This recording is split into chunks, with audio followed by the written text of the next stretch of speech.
आज का video aeroplane पर होने वाला है और हम लोग जानेंगे कि प्लेन क्रैश क्यों करता है।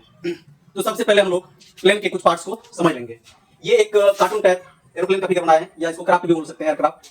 देखिए इसमें क्या होते हैं, मुख्यतः इनमें यात्री बैठे रहते हैं, इनको बोलते हैं केबिन। क्या बोलते हैं? केबिन। इनका अगला पार्ट जिसमें पायलट होता है उसको क्या बोलते हैं? कॉकपिट। क्या बोलते हैं? कॉकपिट। और आगे में होता है लैंडिंग गियर। उसके बाद मुख्य काम ये करता है जिसका नाम है, आप लोग बोल सकते हैं टरबाइन इंजन, या लोग प्लेन इंजन लिखता है, या जेट इंजन बोल सकते हैं। यही जो है एरोप्लेन को थ्रस्ट देके कहां ढकेलता है? आगे ले जाता है। ये कहां ले जाता है? आगे। टोटल काम यही करता है, इंजन ही करता है। और इसका जो पार्ट है इसको आप बोल सकते हैं विंग, ऊपरी पार्ट को। जबकि ये फोल्ड भी होता है, जिसको कि ये फोल्ड करने वाला पार्ट को क्या बोलते हैं? फ्लैप बोलते हैं। क्या बोलते हैं? फ्लैप। और जो सबसे टेल पे जो लगा रहता है आपको विंग, उसको आप एलिवेटर बोल सकते हैं। ये हॉरिजॉन्टल और वर्टिकल दोनों होता है।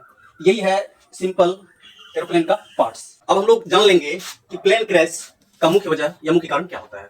सबसे पहली बात, यदि लो एल्टीट्यूड पर उड़ना, यदि प्लेन कम ऊंचाई पर उड़ रहा है तो प्लेन ये समझ लीजिएगा कि वो खतरे में है। लो एल्टीट्यूड पे उड़ेगा तो प्लेन क्रैश करने का अधिकतम चांसेस हो जाते हैं। तो कभी भी ध्यान दीजिए कि प्लेन क्रैश का मुख्य कारण होता है लो एल्टीट्यूड। क्या होता है? लो एल्टीट्यूड, यानी कम ऊंचाई पर उड़ना। और दूसरा कम कारण है इसका लो स्पीड। लो एल्टीट्यूड पर लो स्पीड नहीं रहना चाहिए, प्लेन की स्पीड क्या होना चाहिए? अधिक रहनी चाहिए। और क्या है? विंग्स एंड फ्लैप फोल्डिंग में गड़बड़ी। यदि आपका पंख या फ्लैप सही से फोल्ड नहीं हो पा रहा है तब भी प्लेन क्रैश करने की चांसेस बढ़ जाते हैं। और है चौथा है लैंडिंग गियर में गड़बड़ी। यदि लैंडिंग गियर प्रॉपर वर्क नहीं कर रहा तब भी प्लेन क्रैश हो जाते हैं। और लास्ट में रखते हैं जेट इंजन रोटेशन में प्रॉब्लम। यदि आपका ये जेट इंजन रोटेशन सही से नहीं दे पा रहा है, थ्रस्ट सही से नहीं दे रहा है, तब भी प्लेन क्रैश हो जाती है। तो इस प्रकार आप समझ गए होंगे कि प्लेन क्रैश करने के मुख्यतः ये 5 वजह होते हैं। कितने वजह होते हैं? 5 मैं लिख दिया हूं। लो एल्टीट्यूड पर उड़ना, लो स्पीड का होना, विंग्स एंड फ्लैप फोल्डिंग में गड़बड़ी, और लैंडिंग गियर में गड़बड़ी, जेट इंजन रोटेशन में प्रॉब्लम। ये मुख्यतः कारण होते हैं एरोप्लेन क्रैश होने के। अब हम लोग थोड़ा सा चर्चा कर लेंगे कि आखिर यदि प्लेन क्रैश होने की स्थिति में हो तो क्या करना चाहिए।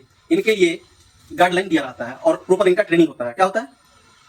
एरोनॉटिक्स में क्या होता है? इनका ट्रेनिंग होता है कि यदि इस सिचुएशन में प्लेन चली जाती है कोई, तो आप क्या क्या कर सकते हैं। तो उनको प्रॉपर समझ लेना चाहिए। और मेरे तरफ से बेस्ट सलाह ये रहेगा, एडवाइस, कि जो मॉर्निंग की फ्लाइट या प्लेन होती है, जो मॉर्निंग में यानी उड़ान भरती है, वो प्लेन बहुत कम क्रैश करती है।